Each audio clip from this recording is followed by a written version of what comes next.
The sound of the sirens had long faded, but the echo of Yu Menglong's final night still haunted the city like a curse. Streets once filled with laughter now carried whispers, and every whisper carried a question too dangerous to be spoken aloud. Was he silenced forever? The camera flashbulbs had burned their imprint onto the world's memory the night his body was wheeled away under a white sheet, but none of those images captured the truth. What they didn't show was the figure slipping into the shadows just seconds before police arrived, the mysterious black car parked across the street with its headlights dimmed, or the cryptic note crumpled in Yu Menglong's hand, its ink smeared, as if written in haste, as if written in fear. You don't know who to trust. They're closer than you think. Those were the words on that note, words the authorities insisted never existed, claiming his hand was empty, that his death was tragic, an accident, nothing more. But fans had already caught sight of the photo, leaked for only a few seconds before it vanished from every platform. Too late. Once an image exists, it never truly disappears. And now that single sentence had become the fuel for the firestorm. At first, it was disbelief. People refused to accept it.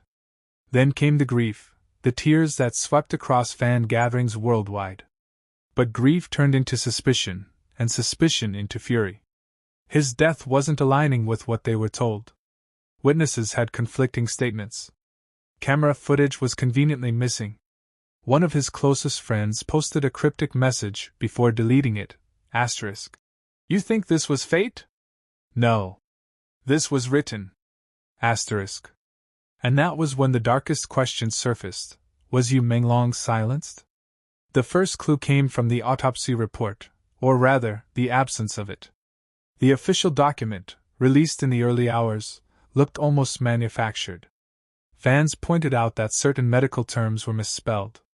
The hospital later claimed it was clerical error. But why would the most high-profile case in years be handled with such carelessness?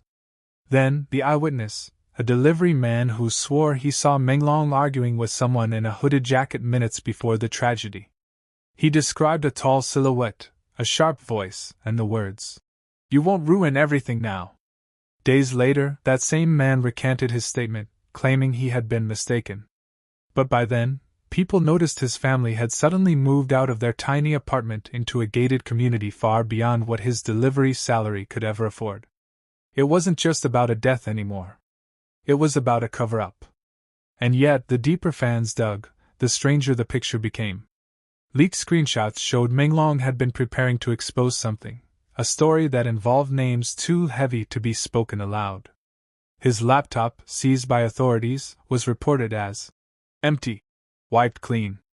But cyber experts whispered otherwise. Fragments of files were recovered, files that mentioned an agreement, and the phrase asterisk. They can't control me anymore. Asterisk.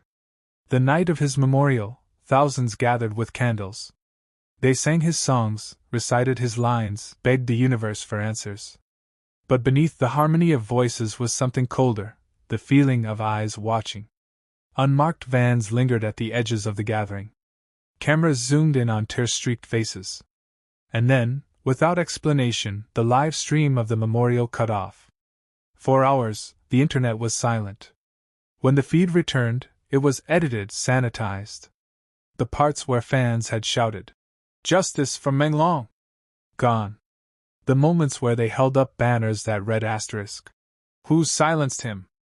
Asterisk erased. The control was terrifying. But what was even more terrifying was how little it worked. The more they tried to bury the truth, the louder it screamed. One chilling moment spread like wildfire. A fan claimed she saw Menglong's reflection in a memorial video. His face not smiling, but staring, lips moving as if he were trying to warn them. Frame by frame, the video was analyzed. His reflection mouthed something. Some swore it said asterisk. Run. Asterisk. Others argued it looked more like asterisk. Don't stop. Asterisk. Either way, the idea that he was still reaching out from beyond ignited hysteria. And yet, the most mind-shattering scene was still to come. A month after his death, a video leaked online. Grainy. Shaky. Filmed from what looked like a hidden camera. In it, Menglong was seated in a dimly lit room, his face pale, his eyes restless. He looked straight into the camera. "If you're watching this, it means they got to me. I tried to tell the truth. I tried to fight.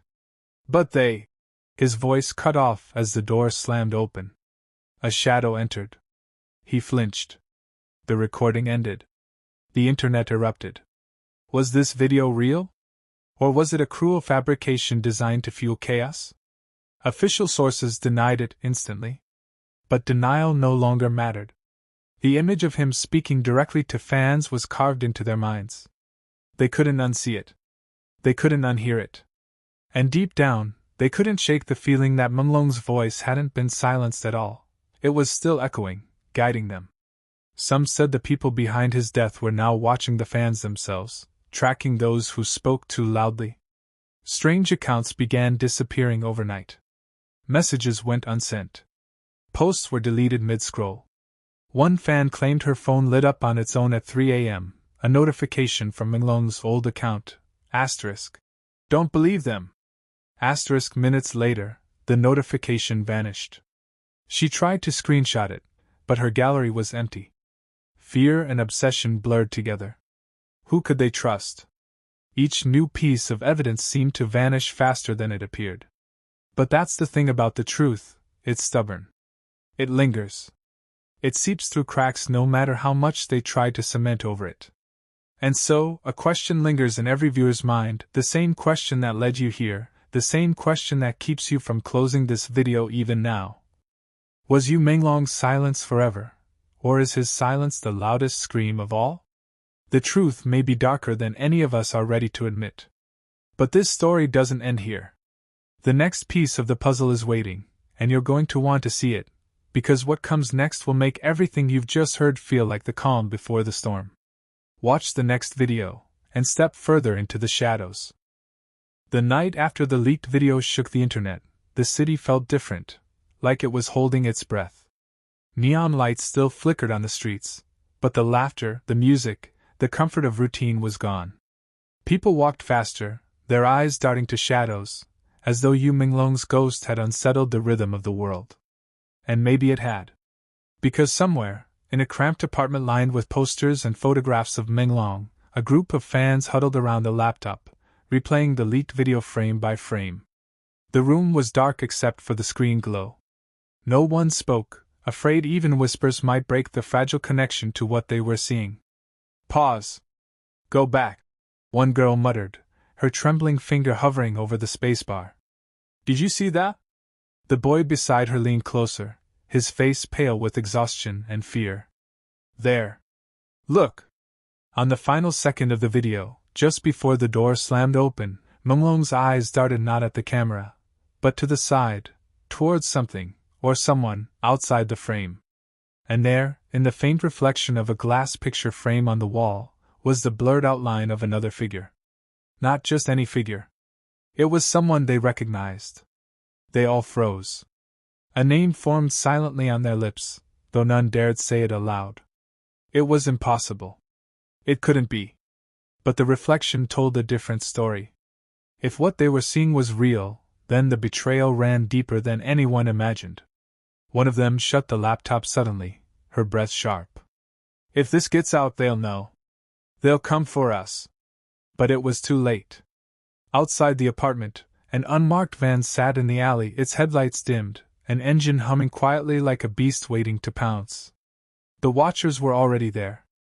Meanwhile, halfway across the city, a journalist sat in his office, his desk scattered with printouts, USB drives, and photographs, evidence he wasn't supposed to have.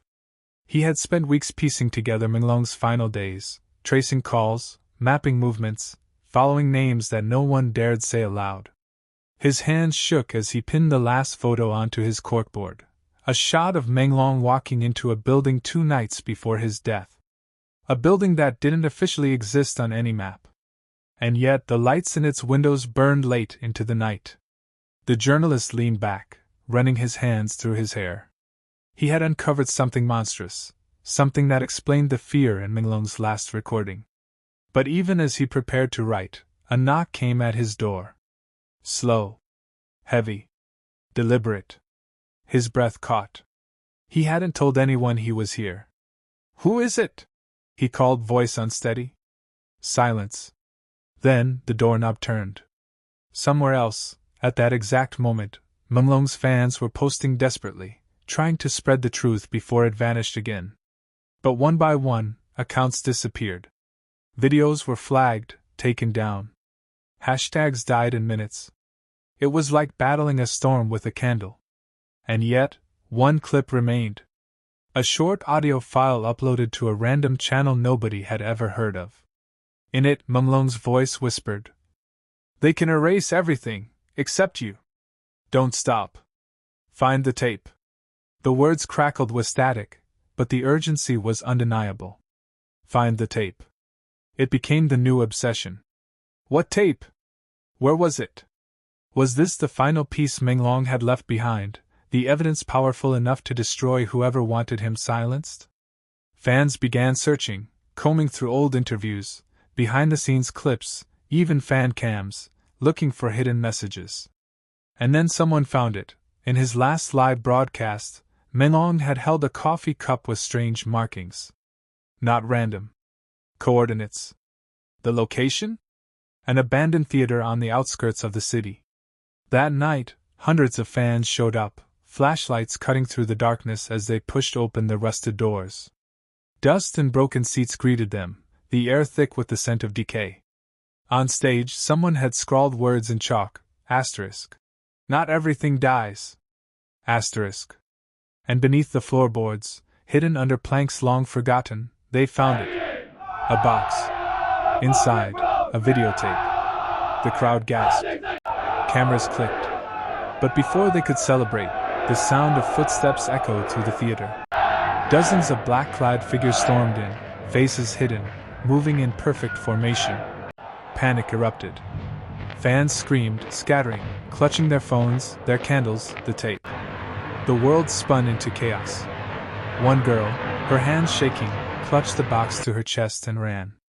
She didn't stop, even as the others were dragged away. She ran into the night, into the maze of alleys, lungs burning, heart pounding. Behind her, shadows followed. But she didn't let go. She couldn't. Because Yu Menglong's voice still echoed in her mind, find the tape. And somewhere, someone was still watching. Was the tape the truth? Or was it a trap? The answer would break everything wide open. But this story doesn't end here.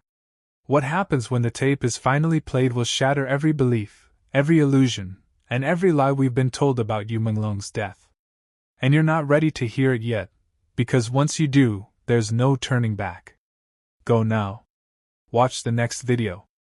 Because what you're about to see will change everything.